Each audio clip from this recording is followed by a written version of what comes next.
बिहार से त्रिपुरा तक आज सियासी यात्राओं की शुरुआत का दिन है।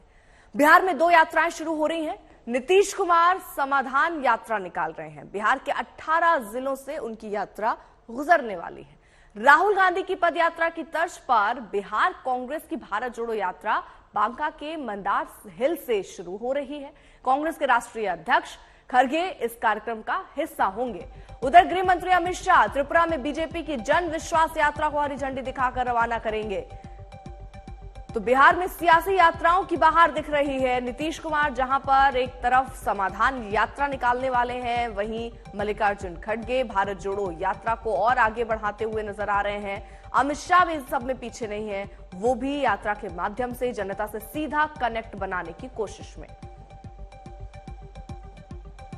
बिहार में सियासी यात्रा की सीजन आया है। नीतीश कुमार एक तरफ समाधान यात्रा निकाल रहे हैं, मल्लिकार्जुन खड़गे भारत जोड़ो की एक नई सीरीज की शुरुआत कर रहे हैं। खड़गे बांका में पदयात्रा भी करने वाले हैं, ये भी जानकारी सामने आ रही है।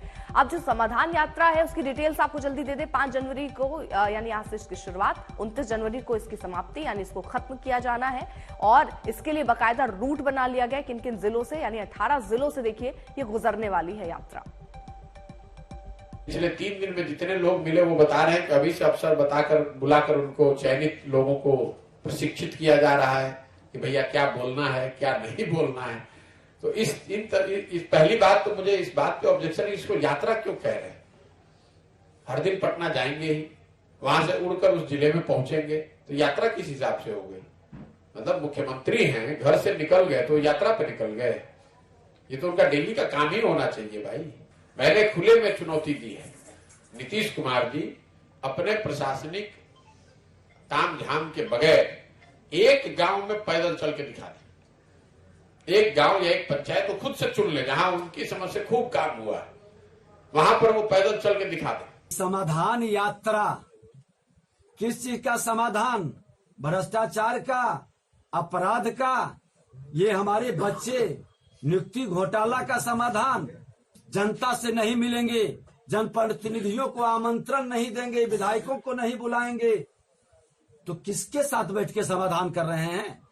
वही चौकड़ी के साथ जो जनता को परेशान कर दिया है, जनता की समस्याओं को नजरअंदाज करके जनता के बीच भ्रष्टाचार और अपराध बढ़ा दिया है। ये समाधान नहीं, ये व्यवधान यात्रा है और ये व्यवधान यात्रा इनकी विदाई यात्रा के रूप में आज से शुरू हो रही है। मैं टी शर्ट में हूं, मेरे साथ किसान के गरीब बच्चे चलते हैं, वो फटी शर्ट में होते हैं, उनकी पूरी टी शर्ट भी नहीं होती। ये कभी नहीं कहेंगे भैया ये मजदूर है, ये टी शर्ट में क्यों घूम रहा है, ये किसान है, ये स्वेटर बिना जैकेट बिना क्यों घूम रहा है। ये सवाल कभी नहीं पूछेंगे, ये सच्चा सवाल है। मेरे टी शर्ट वाला सच्चा सवाल नहीं है। सच्चा सवाल यह है कि हिंदुस्तान के बच्चे, हिंदुस्तान के किसान, हिंदुस्तान के मजदूर टी शर्ट में सर्दी में क्यों घूम रहे हैं, ये सवाल है, मगर ये कभी नहीं पूछेंगे। मनुष्य हैं, उनको ईश्वर ने इस प्रकार की प्रतिरोधक क्षमता हम लोगों को नहीं दी है। हम लोग हर मौसम के अनुसार अपने शारीरिक प्रकृति से बचाने के लिए शारीरिक बनावट के अनुसार हम लोग कपड़े पहनते हैं। लेकिन आज एक राष्ट्रीय दैनिक समाचार पत्र में हमने देखा है कि समाचार पत्र में किसी वैज्ञानिक साक्ष्यों के आधार पर लिखा है कि वो किस प्रकार के विटामिन लेते हैं, क्या लेते हैं। तो ये तो शोध का विषय है। जो राजा महाराजा होते हैं वो हमेशा आप देखेंगे कि जनता से विपरीत काम करते हैं, और इस बार भी उन्होंने सिद्ध कर दिया है कि आम इंसान नहीं है, वो राजा महाराजा की तरह व्यवहार करते हैं।